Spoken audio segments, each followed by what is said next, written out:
This lesson started as a result of a song, which surprises most of you none at all.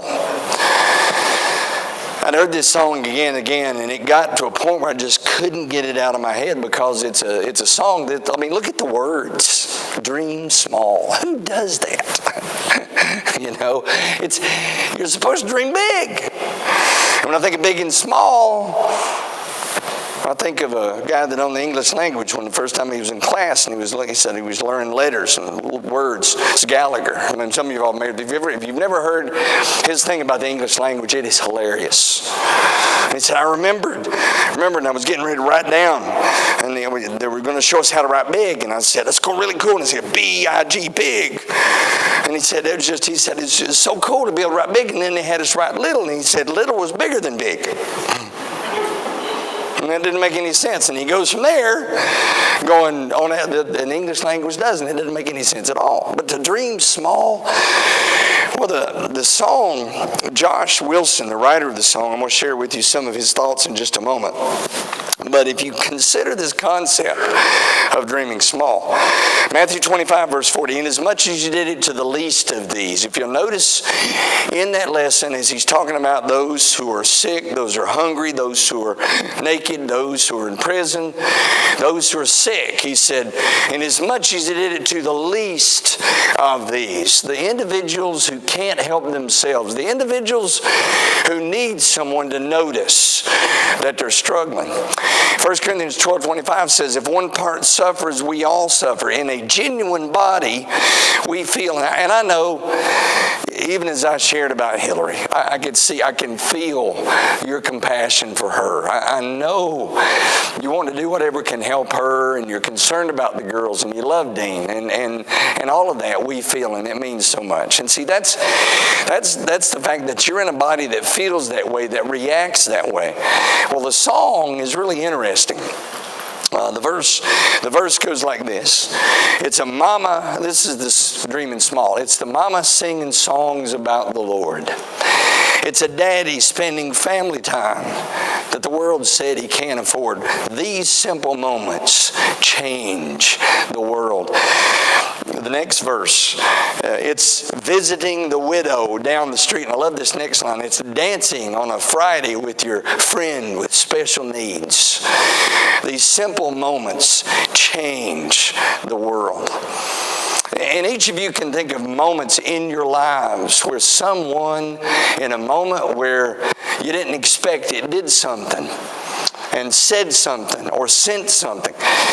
The chorus is, of course, this is part of the other part. Of course, there's nothing wrong with bigger dreams. Just don't miss the minutes on your way to bigger things.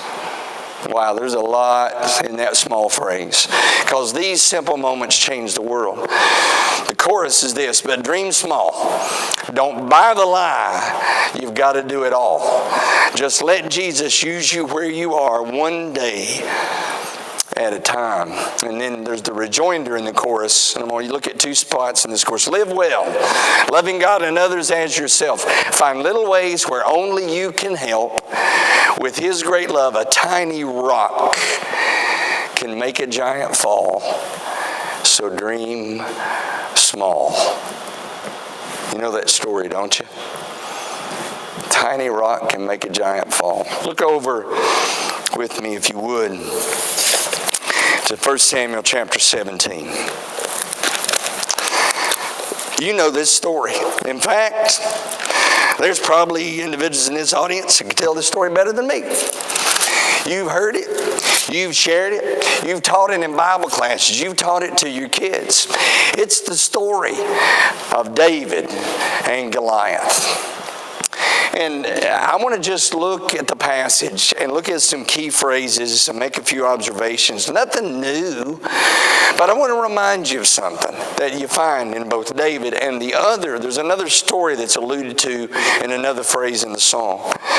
1 Samuel 17, verse 26. Then David spoke to the men who stood by him, saying, what shall be done for the man who kills this Philistine? and takes away the reproach from Israel. For who is this uncircumcised Philistine that he should defy the armies of the living God? I find it unusual that this boy walking into the middle of camp's first one to notice that. If you notice the whole story, then the whole story, the armies. I'm not talking about men. I'm talking about the armies of God. This is one guy. And there's every likelihood that if the whole army goes out after him, they're going to take him down. That's one of the things I don't understand about this story. They're all cowered over in a corner somewhere. David walks up and goes, "What are you all doing? This is an uncircumcised Philistine. We are the army of God. Who is this that defies God?" If we had that spirit more in the way that we approach things, nothing can beat God. David knew that. There's nothing. Depression. It can't be God. It's going to have its victories, but it can't be God. This Philistine couldn't beat God. 70:29, he comes and said, "Is there not a cause?" He shows up and his brother calls him on the carpet. If you notice verse 28, that's what he's responding to. "Why did you come down here?" This is his brother. "And with whom have you left those few sheep in the wilderness?" You can just hear the indignation in his sheep herder. "What are you doing down here with the armies of God? I know your pride and the insolence of your heart, for you have come down to see the battle." And David's going, "I don't see much of a battle going on. I see an uncircumcised Philistine standing out in the middle of the field, and y'all are here cowering on the corner. Somebody needs to go in there and teach him a lesson. Your servant will fight." Remember when he goes into Saul? You remember the story? Goes in before Saul. Saul tries to put his armor on him. Beating the bear, beat the lion. This Philistine will be like one of them. See, when we serve God, whatever battle we have had or will have, we understand that there is a God in heaven who will make a difference. And it doesn't matter how big what we're facing is, the smallest of trust and faith. Jesus himself will call it the faith as of a grain of mustard seed. So one of the things that just slapped me upside the face about 30 minutes ago was, it finally dawned on me, I can't do anything about Hillary's depression. I can't fix it. I'm not a psychiatrist. Don't have any kind of medical degree to assess where she is. All I can do is be her dad. And I also know in one powerful fell swoop moment is that God wants to be her God. And I've got to remind her of that. Because see, that's what David was trying to do when he walked into his brothers cowering in the corner. You think he's big. You've forgotten how big God is. Put the armor on. That had to be a comical sight. Little David. Remember how tall Saul was? Little David in Saul's big armor. It looked like any picture you've seen with somebody trying to put on the father's clothes or the mother's. It's just all big, hanging off all over everyone. He goes, "Really? I don't need this. I haven't tested this. I have tested what I'm going to pick up, though." He goes over and gets him 5 smooth stones, shepherd's bag, and a sling. What he already had with him, the bag and the sling. It's what he'd used before. It had worked before.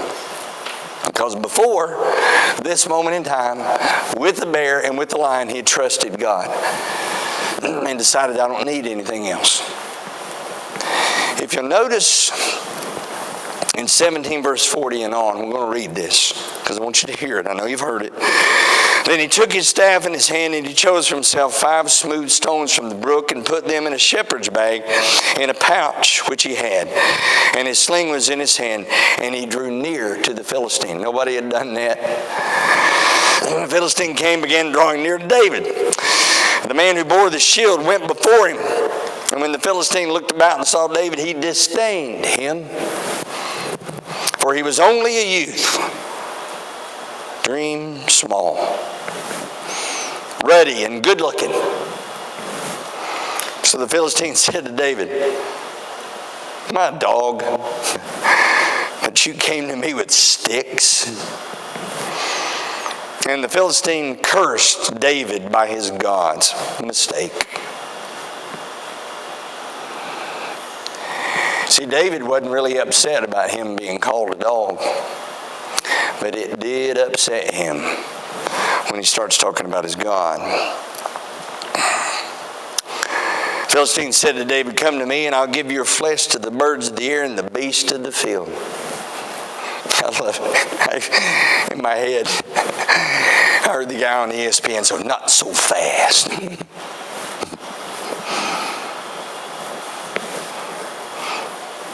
You came to me with a sword, with a spear, and with a javelin. Notice what David doesn't say. I'm coming at you with my 5 small stones and my sling. It's not what he says. Notice what he says. The thing he told the other guys they should have already done. I come to you in the name of the Lord God of hosts, the God of the armies of Israel, whom you have defied. This day the Lord, not me. At no point in this whole conversation with Goliath, David said, I'm going to take you down. Because David knew something that Goliath didn't know. David couldn't take Goliath down. God could. And that's why he tells him next, and I will strike you and take your head from you. And this day I will give the carcasses of the camp of the Philistines to the birds of the air and the wild beasts of the earth, that all the earth may know that there is a God in Israel. Folks, we need to start living our lives in a way that no matter how big or small, whatever we choose to do, that there is a God in Israel. And that they see in the choices we make, the places we go, the situations we come into, the things we participate in, that there is a God in Israel that can do everything He has ever promised He's going to do. So the next time you hear this song, and you remember, dream small. A tiny rock can make a giant fall. It's another verse. 5 loaves and 2 fishes could feed them all. So dream small. Look over Matthew chapter 14.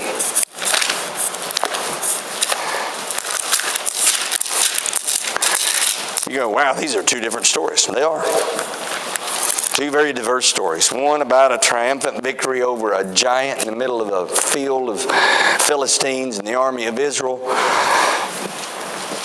And in Matthew 14, a situation where Jesus calls the disciples on the carpet and teaches them a lesson. 5 loaves and 2 fish can feed them all. Start with me in verse 15.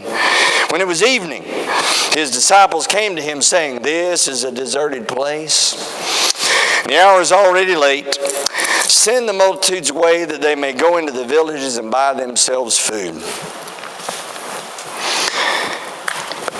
It's a relatively sympathetic thing that they do when they come to Jesus. They realize, see, what you've got here is the disciples hungry. Have you ever been in a group of individuals you want to eat, but you don't have enough money for the whole crew?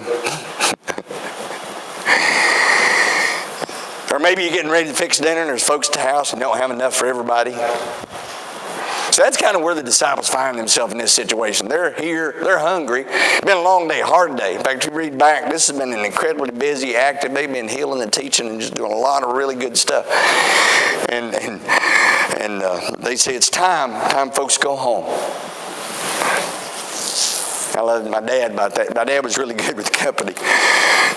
I've told you before what he would do if individuals if they'd drop by right before church, and we had some friends of his I know that did it on purpose, and Dad would just tell them, okay, you guys have a choice. You can stay here and wait till us get back, or you can go with us. We're going to church. He'd also, if it was time to go to bed, he'd say, y'all are free to do whatever you want to. I'm going to sleep.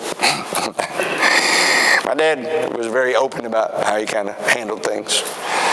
So the disciples say, send them away. We don't, what do you have? Well, you feed them. They do not need to go away. You give them something to eat. Now, see, here's where this is different than David's scenario, because I'm going to share something with you that I've thought about, and I think it's accurate. I think they could have fed the multitude.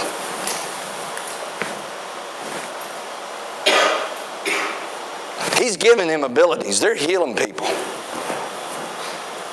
By this time, they've already given sight to the blind, lame people have walked, all kinds of demons have been cast out. They could have fed these people. They just didn't realize it. Because all they saw was the 5 loaves and the 2 fish. It was small.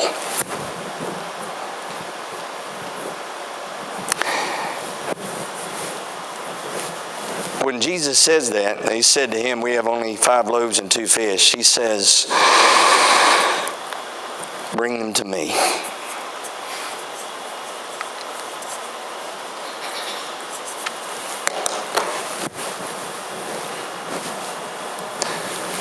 Do you realize the power in that statement?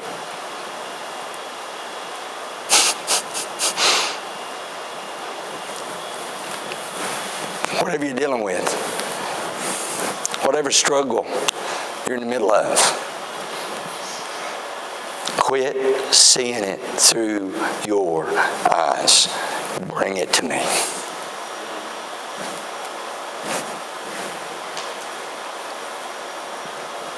You see, faith is a major factor of trust. Faith is the ability to believe that God is capable to do absolutely what He says He will do. There is one of the most powerful moments is when the psalmist and even the writer in Hebrews talks about Christ on the cross. Because if you remember, we have a limited, I don't know if we have everything that Jesus said from the cross. I've thought about that too. I think we have some significant moments.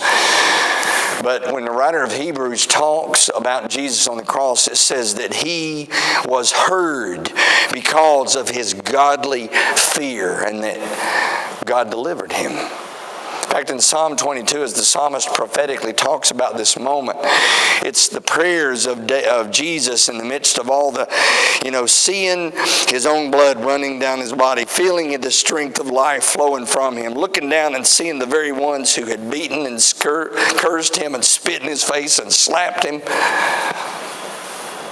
and trusting God the whole time, knowing, Father, I'm doing this. I'm finishing what You sent me to do. I'm committing myself into Your Spirit. But He says, when He says, my God, why have You forsaken me? It's not the voice of one who has forgotten God's promises. It's the voice of one that realizes, because of the sins of the world, I'm where I am.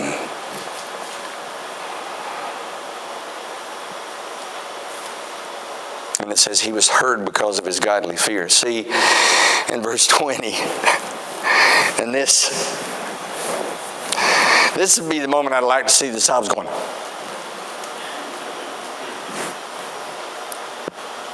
where did that come from? Well, it came from Jesus. That's right. Because He can take 5 loaves and 2 fish to feed 5,000 plus individuals. Dream small. The bridge in it is really cool in the song. Keep loving, keep serving, keep listening. You can do a better job of that. Keep learning, keep praying, keep hoping. seeking. Keep searching out of all these small things and watch them grow bigger. The God who does all things makes oceans from rivers.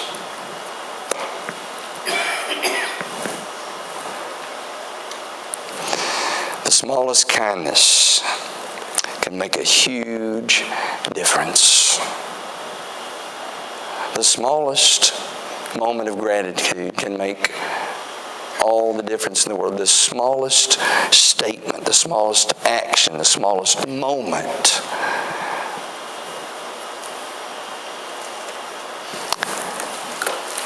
See, David walked down to that field that particular day realizing something that I have a tendency to forget. No matter how small my dreams might be, God has a bigger plan. And His desire is for me to be victorious. Zechariah 4, it's just as I was kind of having these thoughts, and Zechariah is all about the rebuilding of the temple. And there's a statement made in chapter 4, verses 8 through 10. The word of the Lord comes to Zechariah. The hands of Zerubbabel, and this is as he's rebuilding the temple, have laid the foundation of this temple. His hands shall also finish it. Then you will know that the Lord of hosts has sent me to you. For who has despised the day of small things? For these 7 rejoice to see the plumb line in the hand of Zerubbabel. And that actually is not right. It should be, his implication is, he said, I want to be there when every naysayer, every individual said, he'll never rebuild this temple. You'll never get it back. You'll never finish this with everything that's going on. He said, I want to be there when they say Zerubbabel will take the very last stone and place it in the finished temple of the Lord. And say, look what God did.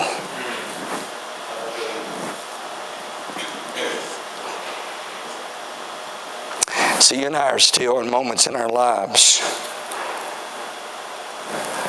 We're still waiting to look back and say, look what God did, because we don't understand some of the things that are going on. But He made me a promise, just like He made you.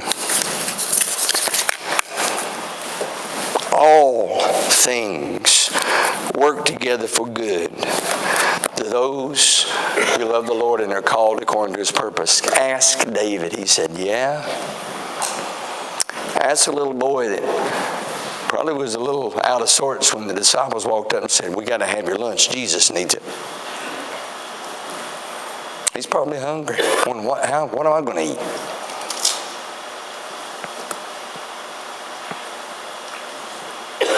And afterward, they'd look for baskets. So God's always going to take small stuff and explode it. If we'll trust Him, if we have that kind of faith. I don't know where you're at tonight.